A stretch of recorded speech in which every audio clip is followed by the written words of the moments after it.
зона могили. Убиты 6 немецких солдат, 8, кажется, пропали без вести.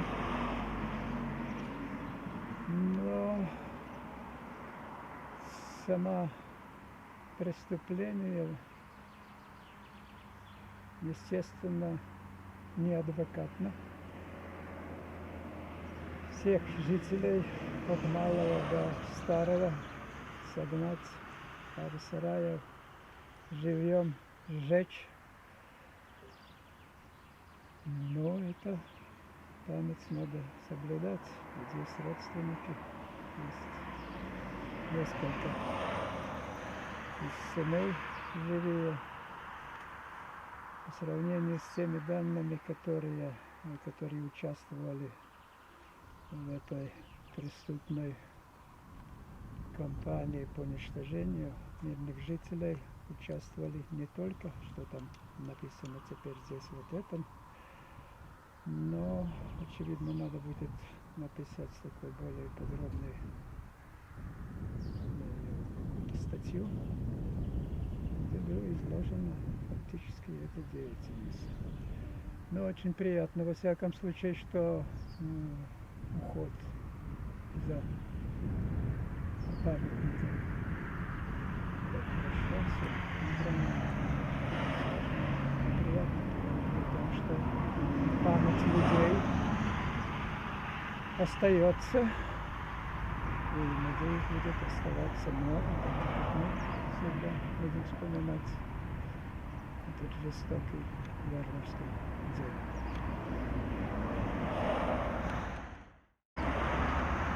Tiek 44 metų, birželio 21, įvyko šiurpus karo nusikaltimas ir hitlerininkai, padedami mūsų vietinių nacionalistų, iš kurių šaltiniuose išliko Stepas Ulbinas toksai, kuris neva leido kai kuriems pasitraukti, bet tai nekeičia tos padėties, kad nacionalistai dalyvavo tame. Hitlerininkai sudegino 119 vietinių gyventojų, šių 49 buvo vaikai. Tai siaubingas įvykis. Dar ir dėl to, kad partizanai prieš dieną buvo užpuolę teisėtą karo teisės požiūrių taikinį, karinį konvojų, kurio važiavo hitlerininkai. Joks, net jau tada galiojusias tai karo papročių teisė draudžia vartoti kolektyvinės bausmės prieš civilius gyventojus. Čia draudžiama buvo. Ir jie įvykdė tą karo nusikaltimą kartu su vietiniais nusikaltimais. Pikčiausia yra dabar, kad minint šitų aukų, beprasmiškų aukų metinės, yra lašas tų 27 milijonų, iš kurių daugiau kaip 15 milijonų yra Tarybų Sąjungos aukų, civilius aukus. Tai yra nedalyvavusios karinėse veiksmuose ir negalinčios buvo žudomi. Šiuo metu Lietuvoje vyksta istorijos perrašymas. Atsiranda tokie leidiniai kaip Veidas, kaip 21 amžius, kuriame žinomas mūsų autorius Grabauskas rašinėja savo antitarybinius paskvilius. Ir jie sako, kad tai buvo gynybos momentas ir jie priverstinis hitlerininkų tas buvo sudeginimas, nusikaltimas, neva čia net ne kerštas, o kažkokia tai gynyba. Tai absurdas yra. Istorija neturėtų iš jos būti taip ciniškai tyčiojamasi ir iš tų aukų neturėtų būti taip ciniškai tyčiojamasi iš valdančio režimo pusės. Kągi, liūdna, bet tikėkimės, kol yra žmonių, kurie prisimena šitas nekaltas civilis aukas. Yra vilties, kad kada nors žmonės teisingumas įvyks ir visi bus įvertinti teisingai. Kol kas. Gerbėmieji, rytai vakarai, mes per vidurį. Visai tūkstantmetį vakarai naikino Lietuvos valstybę. Nevardinsiu kurių, patys turit žinot, kurie, kada ir kaip. Va.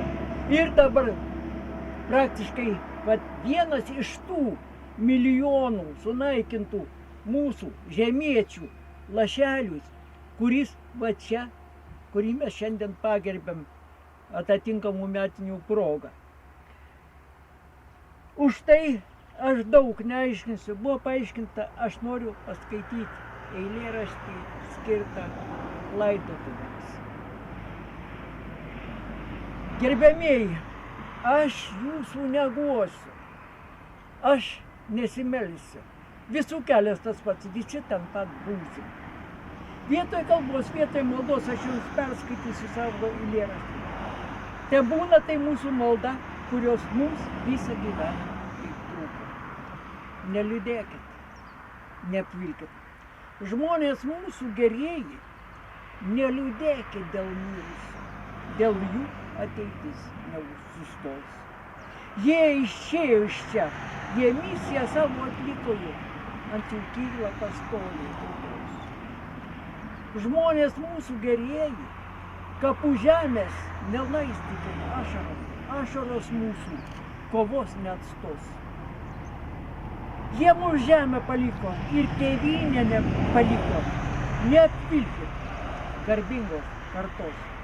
Žmonės mūsų brangieji, čia gyvenimas, ašaros, bet čia žemė šventos Lietuvos, bet čia mūsų namai, mūsų kapinės, neišduokime žemės šventos. Žmonės mūsų brangieji, kas dar žino, kas atmena, kas ta mūsų brangi Lietuva. Nenueikit į dugną su aimana, kad tokios Lietuvos nebėra.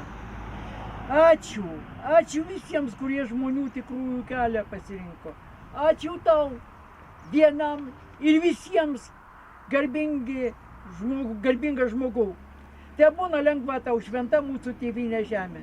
Te būna šventa Lietuvos žemė, bent jau mūsų bendro prakeikto likimo bepročiais. Nebūkim žmonės bepročiais. Pasižiūrėkim, kas padaryta, kokia žala, kokias nelaimės atnešos Lietuvai ir kokias bėdas ir nelaimės dabar neša mūsų vakarų valstybės. Žmonės, atsigaukit, sugebėkit vertinti ir galvoti. Neatiduokit savo smegenų vakarų virtuvėje. Ačiū dėmesį.